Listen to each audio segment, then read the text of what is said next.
Hello, I'm Dave Berry, and Alexander Wolfe is a dear friend of mine. I'm also a huge fan of his work. So I have made my way down to the legendary Dean Street Studios in Soho in London to find out what us fans can expect from him next and to ask a friend a simple question: how are you?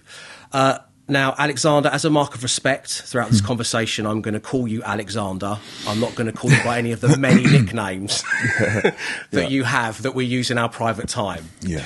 Okay, agreed. So people think you pretty much disappeared off the scene. So I want to know, where have you been and how are you now? That's a big question. I'm going to, as a mark of respect, I'm going to refer to you as David. Thank you.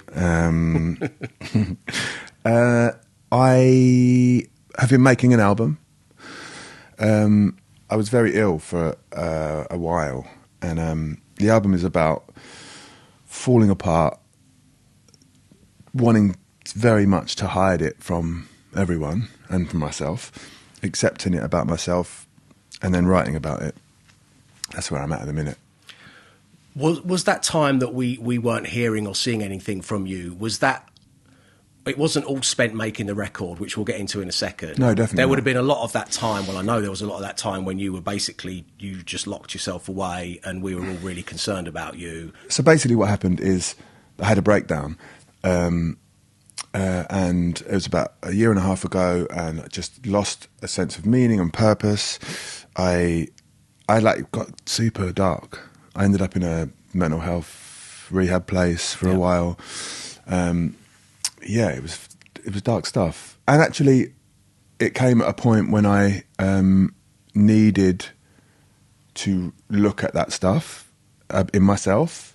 And the album was born out of I suppose, a reaction to reading the stat that young men are more likely to die from suicide than anything else.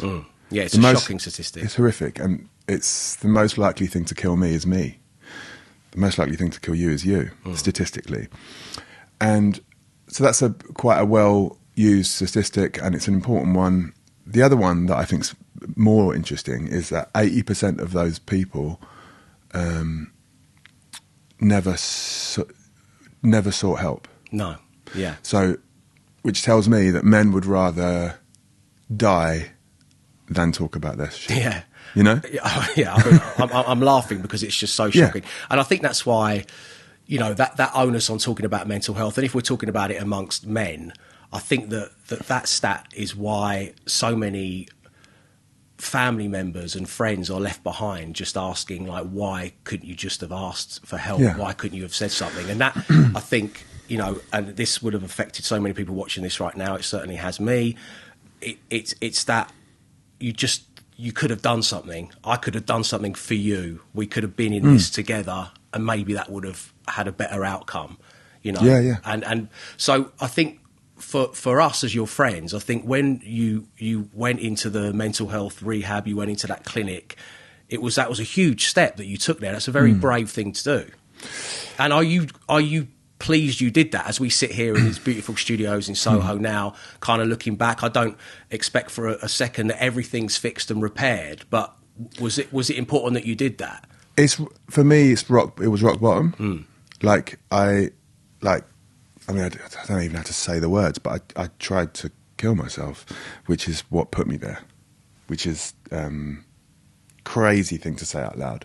I barely talk about it in those words, because there's something about that sentence that's just very difficult to actually It's the hardest hitting sentence in the world, isn't it? Yeah, pretty much. For me, it was very, it was rock bottom. So I go into this place, and my life feels like it's been I feel like I'm in recovery. I've changed everything.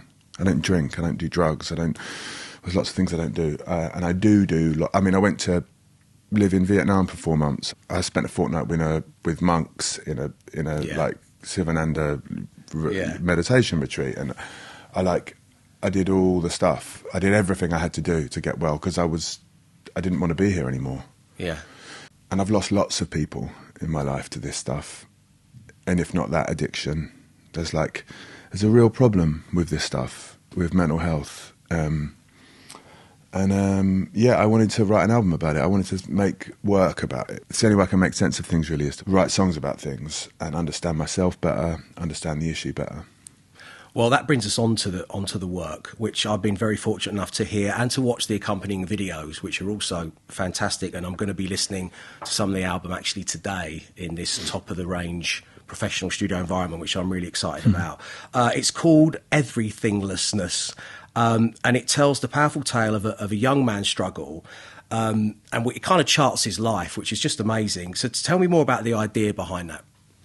Okay, it's semi-autobiographical. Yeah, it is me growing up in Southeast London. Yeah, I've always loved those records where they chart like the story starts on track 1 and it finishes on track 12, and you get this arc. It's very difficult to tell a story in 3 minutes with any depth, really. Mm-hmm. Although some great songwriters have obviously done that. And I've always tried to do that, but I thought of making a longer form piece gives me more chance to dive into the complexities of the narrative. I suppose it's all the different ways. It's about the pressure on young men to harden. Where we're from the same place. Mm-hmm. When we're growing up, there's a lot of pressure to, and it's not even said a lot of the time, but there's just pressure for young boys to thicken their skin. Yeah, you're absolutely right. Right. I've kind of reflected on that myself, coming from the same part of South East London as you, and I feel there was a moment for me when I went to work in the Observatory, the vintage clothes shop in Greenwich, with its owners Ian and Ian, partners in both business and in love, and it feels to me like a great escape. They're both called Ian. Yeah, they're both called Ian. Yeah. And they're lovely guys, and they've still got a shop on Brick Lane. But I just remember, when I look back, I just remember it being almost like escaping that and finding these people who were really into good music and good clothes, and there were great people around, and there was that kind of, Greenwich is a market town, and there was like second-hand vinyl and vintage clothes, and I actually felt at the age of 17 like I'd escaped this kind of environment where it was important to be hard, and I'm not hard, So I understand what you mean, and in the album, our kind of protagonist is in that kind of environment. The father, I've tried. The mum and dad in the record, they represent archetypal male values, I suppose, like strength, silence, stoicism in the father, and kind of love, caring, kind of empathy, and nurturing in the mums. And it's the struggle between him taking on his father's guidance or his mother's guidance. It's not either or. You have to do both. Yeah. But there's a song at the beginning called "The Toughening," which is where his dad gives him a lot of advice about how to deal with a certain situation, and it's all very like stiff upper lip, man up, don't show your vulnerability. Yeah. Which I very much felt when I was growing up. Yeah. As do so many young men. And I think that's a lot of why we lose so many. Yeah. Because if you don't bend, you break. You aren't able to be vulnerable and show who you are. And those behaviours are learnt so early in life. Yeah. It is so difficult to just unpick that, isn't it? Mm-hmm. And there's one at the end called "The Softening." The last song is called "The Softening," and that is got like a manifesto at the end that's like, he tells his dad what kind of man he wants to be. He finally says it, and he goes, "I want to tell stories, I want to fall from above, I want to cry on the shoulders of the people I love. I'm tired of pretending I'm strong all the time. I think I've felt ashamed for my entire life." And it goes on and on. But it's that like, just it feels, I wanted it to feel like a just sort of manifesto of like how we can be better men, I suppose. And also, as always from you, man. Just such beautiful lyrics, such poetry. I absolutely love it. In fact, I was thinking in preparation for this, Alexander and I, we go away once a year to a different European location. We kind of mark it down as a kind of creative trip where we exchange ideas. So in no way is it just an excuse for us to go and get drunk for a couple of days. That's how it used to be, at least. Yeah. But we went away a couple of years ago to Porto. And I remember waking up really early in the morning and like scaling what felt like a mountain, because it's quite mountainous terrain there, to this little coffee shop. And you were already there. And it was about 7 a.m. And you were sat there looking cool as anything, sunglasses on, some big scarf.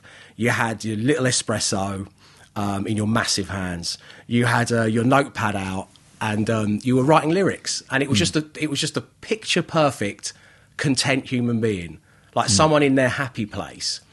So as difficult as it has been because of the experiences that you're bringing into writing the new material, what was there the element of the therapeutic about it? Because I know that you're a creative soul, and did it come pouring out, or the was album?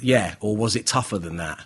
No, it poured out. Poured out. Yeah, it poured out. I wrote it sequentially, so I wrote the album in the order it appears on the record. It's like a novel, I suppose. Interesting you say that about that. It is my happy place. Not Porto. That. Yeah, although Porto's lovely. Yeah. Check it out this time of year. It's to die for. I wouldn't go for those, do you remember them ham and cheese sandwiches in soup? Oh, yeah. Yeah, I wouldn't go for those. Avoid those, yeah. But it is your happy place is writing. Portuguese people out there. Is that what they're called? Portuguese, I think. No, I think it's Portuguese. Yeah, I love those trips. They really mean a lot to me. Yeah, and I love sitting in coffee shops writing lyrics, and that's been a great source of expression. I just love saying who I am, and expressing who I am. And even given what sorry, Alexander, no, go ahead. But even with what you'd been through on this album, it is almost like you default set to being able to let it pour out of you. But that was what was the most difficult part of my breakdown, was that I didn't want to make music anymore. Yeah. I had no interest in making music, and I had no ability to write words about how I felt. I didn't have the ability to express myself artistically, and in doing so, like, my life force sort of drained away, I feel like. And I kind of felt like a space where a person should be, you know? And actually, I decided to train as a therapist instead, which I'm still doing, which has been completely life-changing. And how's that going? It's amazing. It really is amazing. I've nearly finished my foundation year, and it's it's changing a lot about how I see myself and my place in the world. And and I think that this album is very much a marriage of my musical and artistic stuff and my therapeutic stuff. So it's kind of both. It feels like both. I don't know what I'll make next. That's very exciting. But you are going to make something next. That's what's in your brain right now, which is the takeaway from all of this, is you saying, what am I going to make next? Which is exciting. Well, the music industry, as you must know, is a hellscape, you know? You know? And it's getting more and more dystopian the more we walk forwards, right? Yeah. And I don't know. I love writing songs and making records and making art, but I really don't know how much I can do the other stuff, you know, because it is, and I'm in recovery at the moment. I feel like I'm in recovery, so I just can't do things that that make me feel shit about myself. I just can't, because like I say, we were in a very dark place, and I'm doing the things. I created a very, very simple life that felt very nutritious, in that I was just existing in a very small way, getting up, creating art, going to like do chores, little bits and pieces, do the washing up, focus on it. Don't, you know, just focus on the small things. And that is how I got better, actually. I read a book called The Therapeutic Journey by Alain de Botton, and I used it as a guide. And it's actually a book specifically for people who don't want to live anymore. And I read this book and I was like, okay, I'm just going to follow these guidelines because they're beautiful. It's a beautiful book, and a lot of it's about like spend a whole day making a fig cake. Eat the fig cake. Right. You know what I mean? Yeah. Yeah, it's like... I don't, but it sounds good. It's like, yeah. If it's working, I'm so happy. But it's not like you don't have to sell 1,000 records to be happy. Like, you really don't, you know? Can we change that to sell 1 million records to be happy? Because 1,000, it seems a little low. You don't have to sell at least 1 or 2 copies of your new record. You don't have to sell 2 vinyl to be happy. Anyway... okay, so it was saying? like Sorry, it was a book of, you're grounding yourself and you're being mindful of what you're doing and all this stuff, and actually pushing back and creeping back into the music industry, like slowly, and this record's coming out, and this is why we're doing this interview, is very like life affirming for me, but it's also it shakes the bottle up a bit. If I'm a bottle of sparkling water, I'm trying not to shake the bottle. Yeah. You know? Okay. And are you going to go and make a fig cake after we're done here? Mate, I make 1 fig cake every day and just throw it away. Here's the thing, right? I struggle with where the music industry's at so much. Yeah. When I made that kind of like commitment to it, I did not think 10 years down the line I'd have to be making little videos to put on the internet. You know, this kind of constant drip of self-promotion. There always used to be people. It's a who shouts the loudest wins industry. And what that does is it promotes narcissism. Yeah. So there isn't space for Elliott Smith. If an Elliott Smith or like Bob Dylan wouldn't be a pop star now. Just wouldn't be. Because he wouldn't shout into the lens of his camera. Yeah. You're also battling against an algorithm as well. You know, it's just another adversary that you just don't need. The idea that we're getting our artists and our art from people who are really good at self-promoting is insane to me. Yeah. Right? We're supposed to look to our artists for challenging the norms, changing ideas, like moving in ways which make you think about things differently. And if they're all just in like fairy crowns on Instagram, then what are we doing? Well, on that, Alexander, I want to thank you very much indeed for your time, because I think that it's another masterpiece from you. And as far as records that are personal journeys go, this is certainly one of them. There is the album. There are also these incredible videos that you've made to accompany some of the tracks, and you can find out all about it at Alexander Wolf on Insta. Alexander won't be on there wearing a fairy crown, that's for sure, but there'll be information of how you can get the album, maybe see some live gigs coming up. Alexander, I love you. I love you too, Thank you for your time, and well done, it's brilliant. Thanks, mate.